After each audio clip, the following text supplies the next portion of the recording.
Bonsoir. Bonsoir à tous. Ah. J'espère que vous allez bien. Nous sommes le vendredi 24 février, il est un petit peu plus de 21h. Julie Lémo, c'est à toi.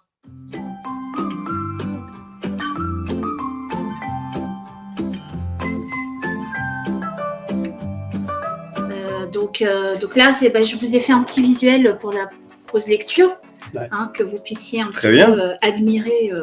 Mais l'évolution de Julie. En termes de présentation, franchement, non. Là, ça te ressemble assez, le côté décoiffé, tout ça par terre. Mais c'est tout à fait moi. Ouais, c'est J'aurais rajouté 2-3 choses, mais. Non. Ça va être de trop, je le sens. On veut pas savoir. Je sens que ça va couler, tout ça, non, c'est pas bien. Allez. Donc, je vais vous parler d'un livre, La Porte du Vent, de Jean-Marc Souvira, qui est sorti le 5 janvier 2023. Oui, donc assez récemment. C'est tout récent. Ah oui. Donc c'est vraiment, c'était pour la rentrée littéraire de janvier. À savoir, Jean-Marc Souvira a écrit 4-5 livres et entre celui-ci et le précédent, s'est écoulé 8 ans. Ah oui. Donc ce n'est pas un auteur qui écrit énormément de livres, c'est un ancien commissaire divisionnaire, donc il connaît très très bien le milieu de la drogue. Il a fait des enquêtes qui ont mené à des arrestations de pédophiles avec des procès retentissants et tout. Donc c'est un milieu qu'il connaît bien et ça se ressent vraiment dans ses livres, et notamment La Porte du Vent. C'est un polar historique. Il est coupé en 2 temps. Il est pas coupé, mais il y a 2 temps. Il y a deux parallèles. C'est-à-dire qu'il y a une enquête contemporaine avec une vendetta entre la mafia juive et la mafia chinoise. Mm-hmm. Et donc et en région parisienne, Paris, Boulogne-Billancourt et tout. Sûr. Et franchement, c'est une tuerie, mais vraiment, j'ai adoré. Et d'un coup, on a 2 vieux qui viennent, un qui vient de Chine, un qui vient d'Israël, et ils ont, peut-être 70-75 ans, et ils décident de se retrouver à Paris parce qu'il faut arrêter cette vendetta. Et ils veulent calmer le jeu. En fait, ces 2 clans ont décidé, ils touchent à tout. Dès qu'ils peuvent se faire du bénéfice, la seule chose à laquelle ils touchent pas, c'est la drogue. D'accord. Donc ils font pas de magouille, mais pas la drogue. Voilà. Sauf que il y a 2 jeunes de chaque clan qui ont décidé de s'associer et de tremper dans la drogue. Et c'est là où ça part un peu en sucette. 2 jeunes de l'un des clans ou 2 jeunes des deux clans. Des 2 clans. Un chinois et voilà, ils décident de s'associer, mais sans un. C'est ce que j'allais dire. Non mais sans concertation, sans rien. Avec les anciens. Avec les anciens. Ouais, ça. Donc le livre démarre avec celui du côté de la mafia juive, il est assassiné. Et donc ça, il y a ces 2 vieux. Celui de la mafia juive, il est assassiné. Ok. Et donc les 2 ceux qui étaient ensemble, celui de la mafia juive est assassiné, c'est ça? Oui. Les 2 jeunes. Et donc tu as les 2 vieux qui décident d'arriver à Paris. Et là, parce qu'ils étaient en Chine. Il y en a un qui était en Chine parce que Israël. lui, il s'occupe de la mafia chinoise. Donc là-bas directement. Là-bas, mais avec les ramifications internationales que ça peut, parce que même la mafia chinoise, en fait, elle décide pas tout d'ici, tout part de là-bas. Même encore aujourd'hui. Et c'est pareil pour la mafia juive. Ok, il y a ici, mais tout part de là-bas aussi. Et donc ces 2 là se réunissent et là, il y a il y a un retournement de situation. On se retrouve pendant la Première Guerre mondiale. D'accord. Parce que en fait, ils vont nous expliquer pourquoi ces 2 familles, les Juifs et les Chinois, en fait, ils sont comme les doigts de la main. En fait, c'était des alliés. Et en fait, on se retrouve parachuté pendant la Première Guerre mondiale et avec l'immigration forcée. Parce que le début du livre, c'est quelle période? Pardon? Le début du livre, c'est contemporain. Et on se retrouve donc en Première Guerre mondiale avec les Chinois qui sont qui est l'immigration forcée des Chinois en France pendant la Première Guerre mondiale pour justement pallier à l'absence de la main-d'œuvre française qui est sur le front. Oui. Et là, franchement, mais alors, c'est quand même un bouquin de 600 pages, mais... Juste un truc contemporain, Romain, ça veut dire que c'est maintenant. Ah, c'est pas j'ai cru voilà. compte pour rien. Voilà, c'est ça. Et avant, on va voir après le Moyen-Âge. En fait, on apprend que pendant la Première Guerre mondiale, donc il y a un des Chinois, et en fait, il est juif chinois. Mais voilà. Tu vois, t'avais déjà l'intrigue. Et c'est comme ça que les connexions vont se faire entre ces deux familles. En fait, c'est des hommes, des jeunes hommes qui ont entre 20 et 25 ans, qui vont lier une amitié à vie et qui ont décidé que quoi qu'il arrive, ils seraient toujours alliés. Vends pas trop le truc, parce qu'il faut qu'on puisse l'acheter quand même. Non, mais voilà, moi je raconte pas. Ah oui.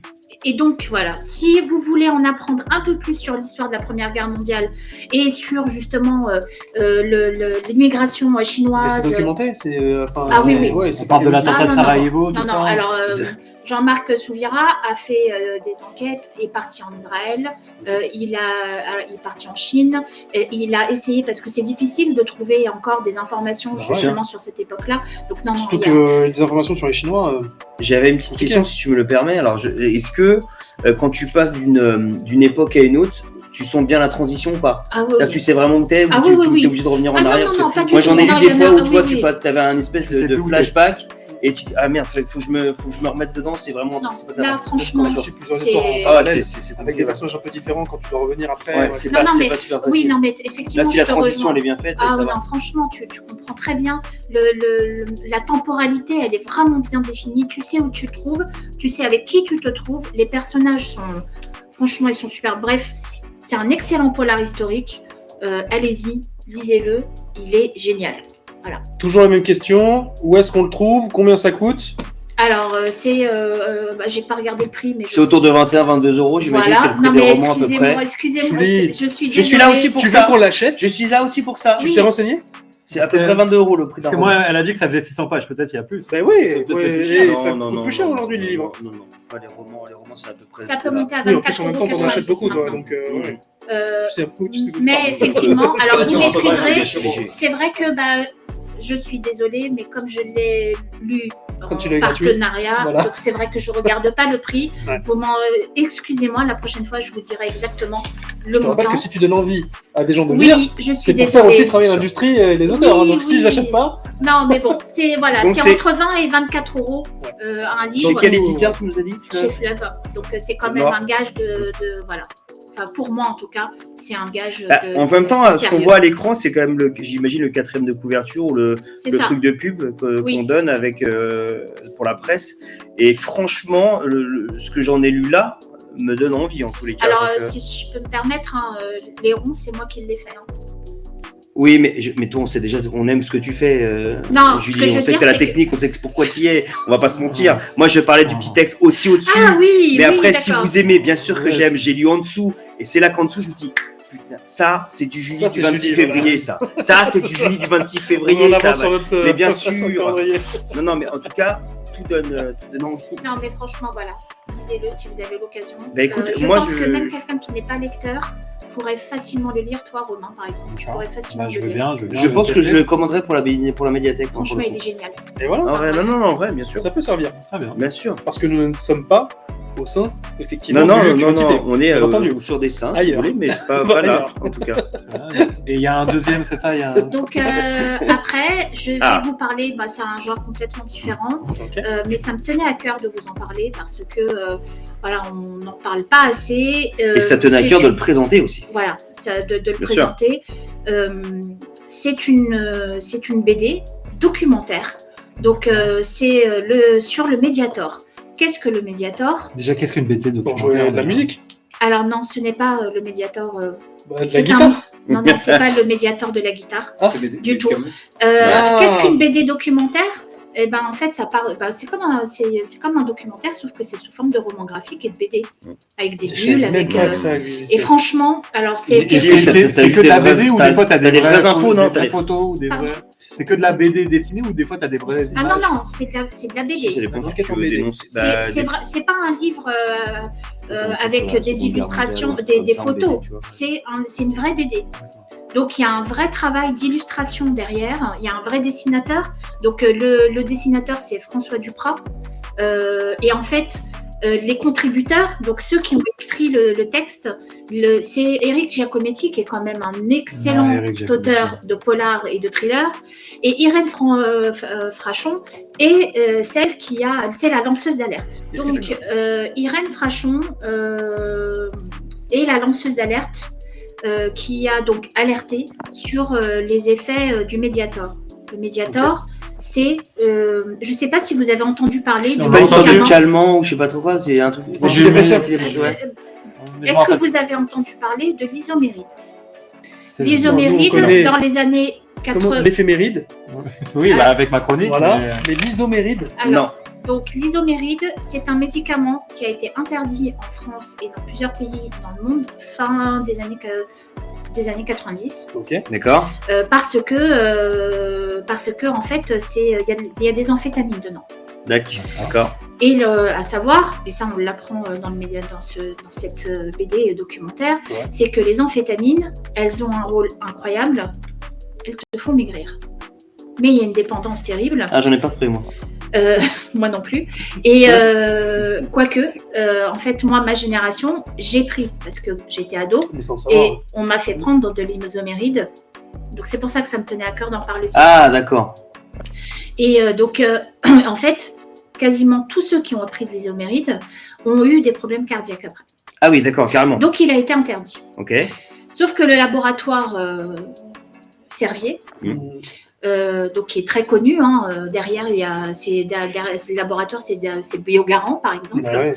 Et ben ils ont contourné le truc, ils ont fait croire qu'ils avaient retiré l'isoméride. Ils ont changé de nom. Mais ils ont juste changé le nom. D'accord. Et ils ont dit non, c'est pas la même molécule. Mais ils l'ont vendu partout, ils l'ont déversé partout en Europe, aux États-Unis. Ils l'ont déversé partout où ils pouvaient. En gros, ils voulaient se débarrasser des stocks, quoi. Ou même pas. Ouais, non, mais c'est d'une manière très continuer légale. À le commercialiser, ouais. C'est ça, l'argent. D'une manière très légale. Hein. On appelle ça l'industrie pharmaceutique, c'est pas pour rien. Mais c'est ça. Mais alors, ce qu'on apprend, c'est que la BD commence par Irène Frachon, qui est très étonnée parce qu'elle a plusieurs cas. Notamment une infirmière qui travaille avec elle, qui commence à se plaindre de douleurs et tout. Monsieur Irène Frachon est pneumologue, donc voilà, en vrai. Voilà, c'est ça, elle est pneumologue. Et donc, c'est comme ça que son enquête débute. Elle va elle va mettre en place, elle va rencontrer plusieurs médecins, elle va faire plusieurs interactions, plusieurs tests. Et en fait, ils vont s'apercevoir qu'il y a énormément de cas de femmes et d'hommes, mais essentiellement des femmes, qui ont des problèmes de cœur et qui, en fait, elles se noient. Alors, c'est des problèmes pulmonaires, des problèmes de cœur, et en fait, les personnes, elles se noient carrément dans le trop d'expectoration. C'est abominable. Expectoration. Oui. Mais attends, 21h47, voilà, expectoration. J'ai l'impression que c'est un pouvoir magique ou un truc. Maître Capello. Expectoration. C'est dans Harry Potter. En fait, elles font comme une espèce de... Je sais plus comment le terme, mais... C'est comme... Elle se noie de l'intérieur. Voilà, elle se noie de l'intérieur. Il y a un terme médical, mais... voilà, c'est ça. Dans les sécrétions pulmonaires. Voilà, c'est ça. Oui, voilà, c'est ça. Parce que quand tu te noies de la tare, pour moi, c'est quand j'ai trop bu. Hein. Oui, enfin, ça, c'est autre chose. On est d'accord. Et donc aux États-Unis, c'est pareil. Ils se sont heurtés. Il a été interdit. En France, ça a été beaucoup plus long. Parce que Monsieur Servier, il faut quand même savoir, il est décédé. Aujourd'hui, il a eu la médaille la médaille la plus haute en France, décernée par du mérite, décernée par Sarkozy. Légion d'honneur. Légion d'honneur, ouais. C'est l'ordre du mérite ou. Voilà, c'est ça. C'est en dessous. Elle a été décernée, la plus haute. Oui, la Légion d'honneur. Ouais, c'est au-dessus. Il y a plusieurs classes de la Légion d'honneur. Ouais, mais là, c'est la plus haute. Elle a été décernée par Sarkozy. Et en fait, c'est quelqu'un, Servier, qui arrosait tout le monde. Des révélations ce soir en direct sur attention là. Geek Live. Et donc voilà, à savoir, c'est que même quand le Mediator a été interdit en France après une lutte qui a duré pendant des années, il y a eu plus de 2000 décès liés au Mediator. Aujourd'hui, Irène Frachon lutte pour qu'on retire la médaille d'honneur ou la Légion d'honneur à cet homme, parce que, il y a des gens qui sont morts, il y a des gens qui, toute leur vie, de ma génération essentiellement, qui en souffrent et qui ont leur vie, elle a été détruite à cause de ce médicament, qui est resté, le procès est encore en cours. C'est qu'il y a eu des décès, mais il y a beaucoup d'effets secondaires, non ? Il y a des personnes qui ont des problèmes cardiaques. Mais c'est ça. Effets secondaires, etc. C'est ça. Ah oui. Qui en fait sont condamnés à court terme. C'est à vie. Moi personnellement, je me rappelle très bien, et moi je l'ai pris pendant 3 mois, parce que justement c'était le côté, moi j'avais 17 ans, j'étais un peu enrobée et tout, c'était le médicament magique, allez on va perdre du poids et tout, mais moi j'ai été malade pendant 3 mois, quand je dis que j'étais enfermée, je voulais plus sortir de la chambre, j'ai un truc à 17 ans où c'était incroyable, c'est-à-dire que c'est des enfêtes quoi. Elvis Presley, il a pris des enfêtes toute sa vie. Et donc, en fait, cette BD, non seulement elle retrace ça, mais en même temps, elle vous explique ce que c'est que les amphétamines. Elle vous explique les effets des amphétamines sur le corps. Aux États-Unis, elle vous parle aussi de toutes les personnes hyper connues, dont Elvis Presley. À savoir que Elvis Presley, c'est l'armée, parce que pendant la Seconde Guerre mondiale, les amphètes ont été distribués comme des bonbons par l'armée américaine. Donc, en fait, franchement, il faut le lire. Lisez-le et je crois, il me semble qu'il y a une pétition en ligne mise en ligne par Irène Frachon, justement pour qu'on retire cette Légion d'honneur à cet homme-là. Donc voilà. Donc, la couverture, elle est quand même impressionnante déjà. C'est chez qui déjà, quel éditeur et tu nous recommandes chez Delcourt, et elle coûte 24,50 €. D'accord, très bien. On te remercie en tout cas, Julie. Après, c'est dommage de ne pas l'avoir vu en là. Désolée, mais moi je ne l'ai pas eu en papier. Donc, c'est pour ça qu'en fait ce soir, ni l'un ni l'autre, vous mais elle est déjà sortie de toute façon. Les images, de toute façon, on peut inviter les gens à aller la voir. Les illustrations sont vraiment super. D'accord. Alors, vraiment, les illustrations sont super. Ça serait intéressant effectivement d'aller voir, parce que en général, les BD comme ça qui sont un peu romancés, il y en a. Alors, à part quelques romans graphiques qui sont quand même très très beaux, moi c'est déjà arrivé de tomber sur des trucs qui étaient. On voyait le message, si tu veux, mais on va dire que l'illustrateur n'était pas au top, tu vois. C'était vraiment juste pour faire passer un message. Moi, donc si Julie, je pense qu'à les feuilleter, voilà, tout le monde dans les feuilleter. De toute façon, là, dans les jours à venir, je vais publier mon avis sur le blog. Et là, je vais mettre des photos. Oui, c'est vrai que j'aurais pu vous mettre. Très bien, merci en tout cas. Super. Merci Julie. Merci beaucoup. Merci beaucoup en tout cas. Exactement. Et on enchaîne sans tarder avec Platine Man pour remercier encore d'être présent.